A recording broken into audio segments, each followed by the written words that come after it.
Righto. So I'm with the family and we're about to take off on a holiday. In fact, we're going on a cruise, which makes this example all the more exciting because I have this theory and it's called cruise ship theory. And cruise ship theory is this idea where in our normal everyday lives, we only actually really do one thing really well, and that is turn up to work most of the time. I know personally for me, over the last 12 months living unstructured, all I did was devote myself to work. I completely let go of my friends and family. I let go of romance and love. I didn't give any time to my physical environment. I didn't care about my health or fitness. I really didn't stress over money or finance or give it any attention. I did a little bit in personal growth, and I certainly cut down on my fun and recreation. So the rest of the pie was really, like, majority was work, but the rest of the pie are just slithers devoted to the teeny weensy bits that I did give to these areas. So if you follow my story, this whole cruise ship theory is all about, well, let me back it up. Me living unstructured for the last 12 months was all about living a life that made people inflamed and sick, ill, injured, and it pretty much revolved around doing that. And you can pretty much swap out work for school as well, because you're sitting and you're doing something for somebody else the entire time. You're not really investing in yourself, and that is what makes you sick, right? So this cruise ship theory is this idea that when you go on a cruise ship, you are forced to do all the other categories that you don't do in your normal life. And so what that looks like is, it doesn't look like that. When you're on a cruise ship, there's no Wi-Fi. Like, you can't turn up and go to your shift. You can't get on your laptop as easily and start doing work.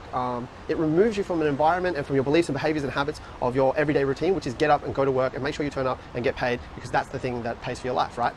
But does it make you a happy, healthy human living life like that? I would say no. And this cruise ship theory is this idea where you can actually restore your health pretty quickly by doing all the other categories. So we can pretty much take work pretty much off the table. You may have to check in on an email or a phone call, but for the most part, you inverted the pie of life, and you can now start making like time and room for all of these other areas in your life. You may give time to your friends and family. You may find love or get in a relationship, or actually want to get in a relationship because your attention isn't on work, it's on you and the things that fulfill you and make you feel good. You know, your physical environment, you're in a happy place with lots of other people. There's clean food, there's clean water, there's an abundance of food. You don't have to prepare meals. Like, cruise ship theory is like the opposite of going to work and then having to come home and that laborious routine of having to prepare your own dinner. Like, man, you're catered for on a cruise ship. Money and finance, man, you probably aren't even thinking about that. So that part of the pie may be really small if you've afforded the life or the small life luxury of going on a cruise ship.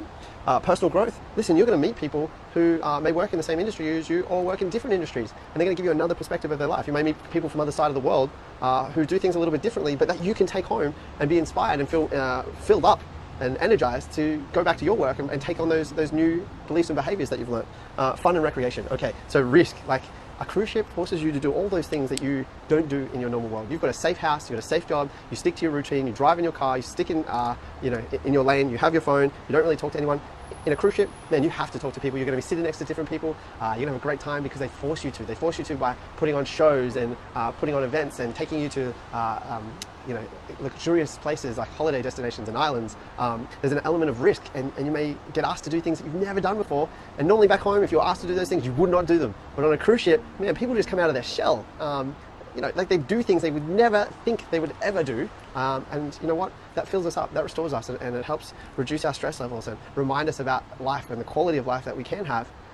I really want to make a big point here. Cruise ship theory is just a theory. I'm going to put it into practice. All the things that I do on the cruise, I'm actually going to try and take back with me as part of my beliefs, behaviors, and habits. For the last 12 months, I found it very easy to be living unstructured, and now I'm finding it very difficult to adopt my beliefs, behaviors, and habits before I became unstructured. I'm finding it difficult to switch back and have that momentum and motivation to, like, stick to the things that will make me a happy, healthy human.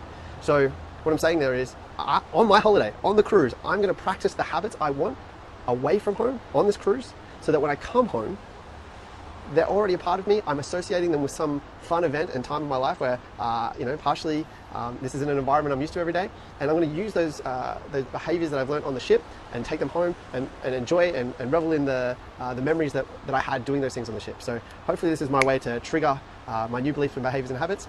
To be honest, I'm not a big fan of retreats and the idea of going on a retreat and thinking that your life is going to change when you come home. When you come home, all those same problems are still there for you.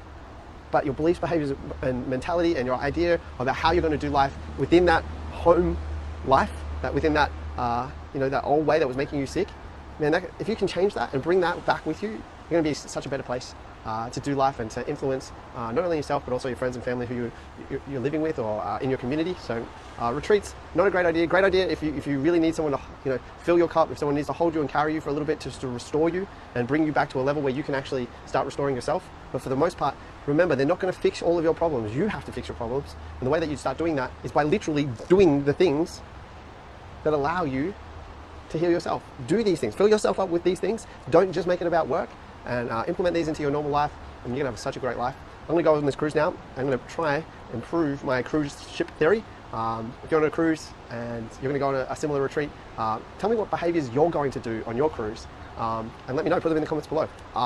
Yeah, I'll share with you what my behaviors are going to be on the ship. So yeah, leave yours below. I want to know. Tell me about it.